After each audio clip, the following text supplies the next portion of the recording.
Okay, we've depicted what's supposed to be a sine curve. It's a little skewed this way on the top arch, but we'll have to deal with that or just live with it. But anyhow, we've sketched a sine function on a horizontal axis. Okay, so we've labeled the vertical axis according to the values between which we want the sine function to fluctuate. So we got a sine function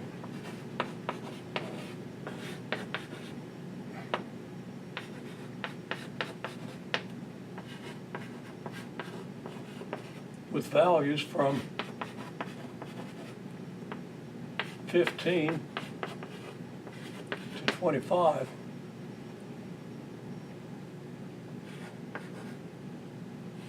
on one complete cycle.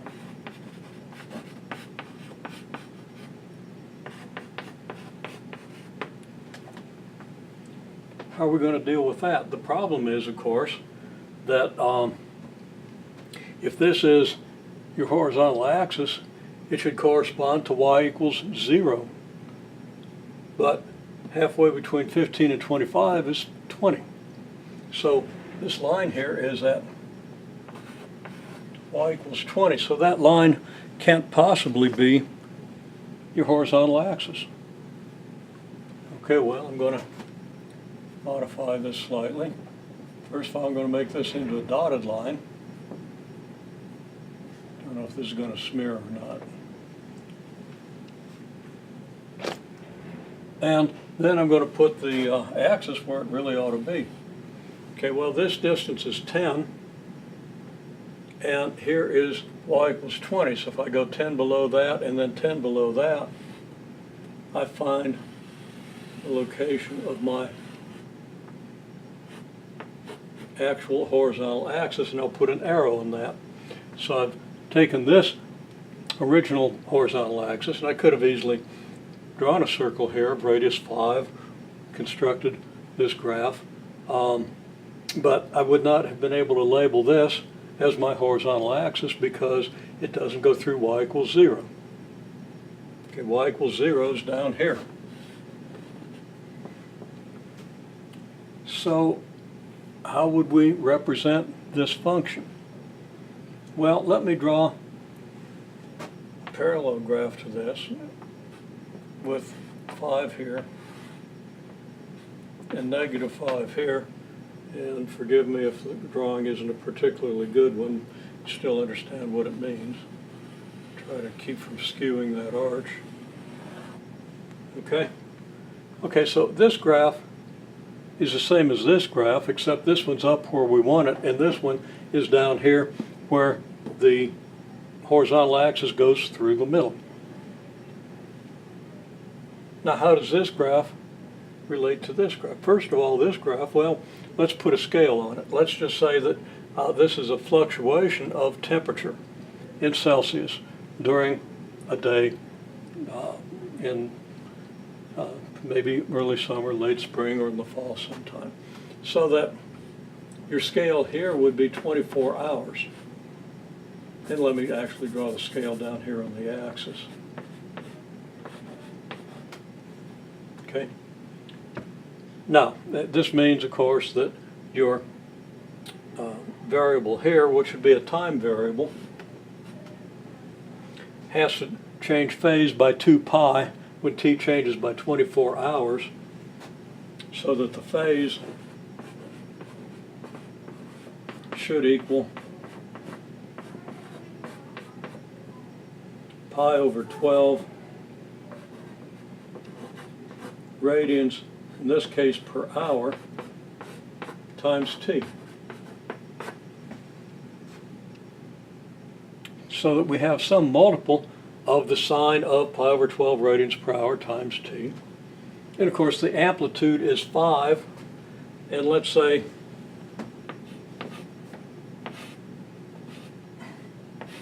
y is in Celsius.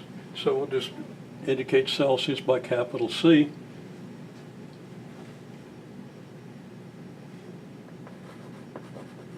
I'm going to use the word amplitude. I've used it before. I haven't written it out yet. Just the distance between the center and the high point, or the center and the low point. Those two distances are equal.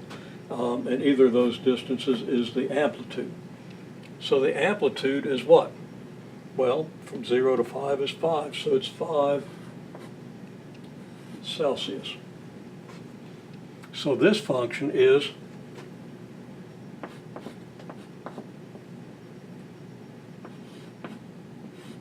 y equals 5 Celsius times the sine of pi over 12 radians per hour times t. That's this function. So what's this function?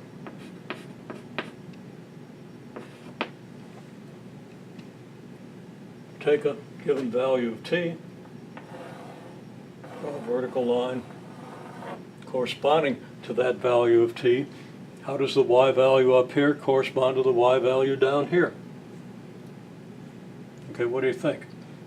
Well, this axis for the sine function we have up here, it's not our t-axis, but it is an axis, is 20 units above this axis. So that this point had better be 20 units above this point, so that, well, write it out yourself. What do you think it ought to be? Why do you think it ought to be that? Pause, write it out, and see what you got. I'm going to say it's, now, I'm going to write it out, it's 20 Celsius plus 5 Celsius times the sine of pi over 12 radians per hour. Got to be careful I don't write radians per second, because it's what I usually end up having to write in my physics classes. Okay. Here we have a model for our temperature. Okay, and we don't necessarily have to call it y. We call it capital T for temperature if we want to be sure we understand what it means. Okay, so that's an example of how we could easily get the graph of a sine function or sine curve above or below the axis. Very easy to do. So that I can say this. Okay, general.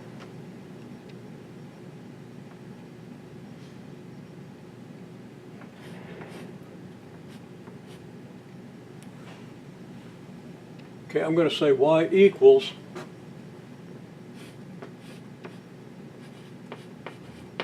I'm going to use some symbols that I haven't used. Y equals a sine of omega t plus k.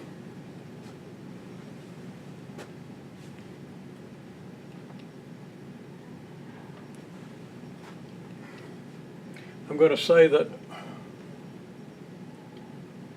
that function vertically stretches the sine function by factor a. And let me just explain that briefly. If I did just a regular sine function, and let me do that in a different color.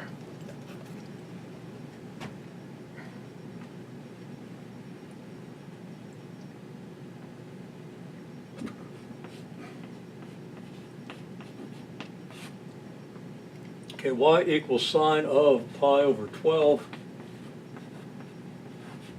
radians per hour times t would have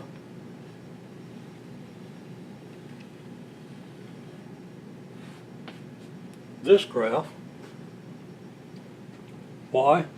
Because the amplitude of the sine function that I've drawn here is 5 Celsius.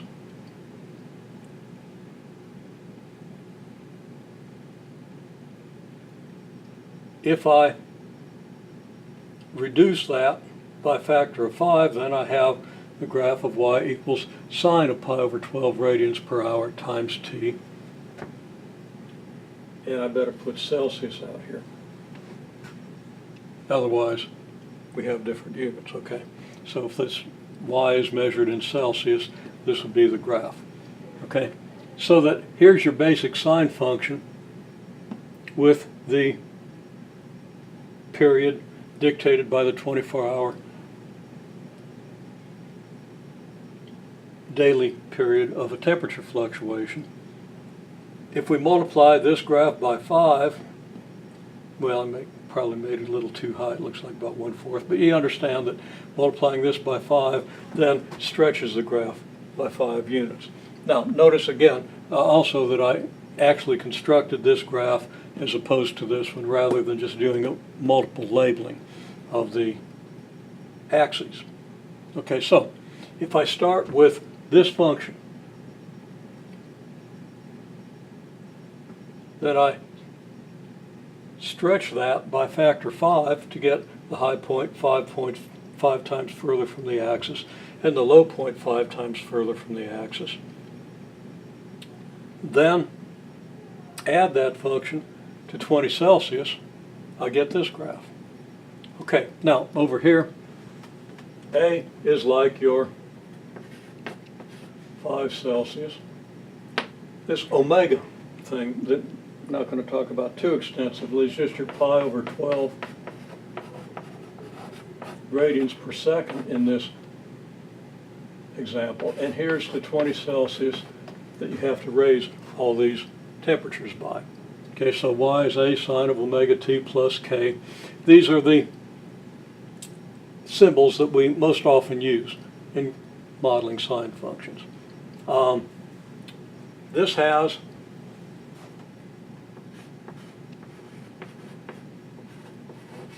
a period of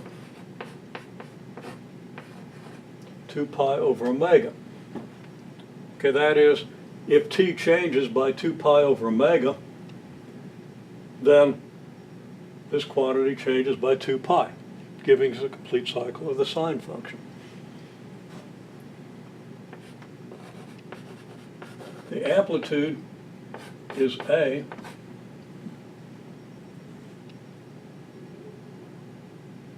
and that's also a vertical stretch.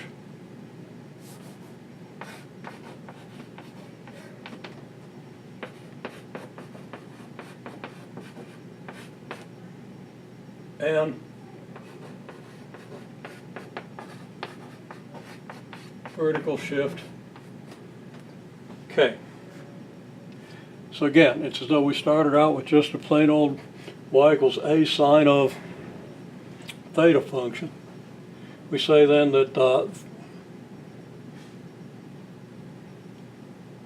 theta is going to change by 2 pi when t changes by 24 hours, giving us this omega, which is pi over 12 radians per second, and that's and then of course the period then is 2 pi divided by pi over 12. 2 pi divided by pi over 12 is 24, and it's not radians per second, it's radians per hour.